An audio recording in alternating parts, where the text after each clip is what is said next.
What's going on, guys? Today I'm going to show you how to install this Dongar dash cam power adapter. This is the 5-pin adapter, and this is in a 2026 Toyota Tundra. So very easily, just up here on the dome lights, you grab on the back, you go ahead and give it a big pull down, and that's going to release that. You'll see that this is hooked into the back. So just like that. So once you pull it down, unhook this. You don't really need to disconnect this cable, but you can just kind of leave it dangling. Don't put too much stress on it. The 5-pin connector is located right here, right there. So here's the 5-pin connector. If you pull up on it, you can actually release it from the clip.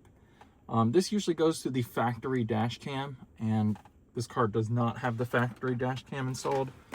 So then inside the Dongar box, we have basically, it's like a pigtail. You connect this to the factory car, and then this gives you the other end to connect into any factory equipment. We've got a 2-pin connector there, and then it gets connected to the Dongar adapter. We grab the Dongar connector, plug it into here. You'll hear it click into place. And we just shove this back in. We'll go ahead and route this cable down through here. So you can see I've got the harness connected, the wires tucked in. This wire just comes right down here, and we can plug in the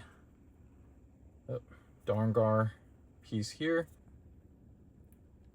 You'll hear it click into place, and it's got power.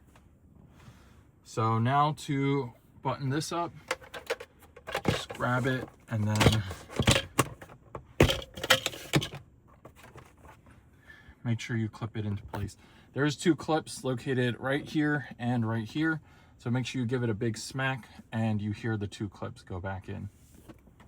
So now with this USB cable here, what you can do is you can, mount this to your windshield and then plug in the camera using this cable here. So now you can see we've got the Dongar accessory there. USB-C cable plugs into the camera, and we're fully hardwired. Very sleek install and very simple and easy install.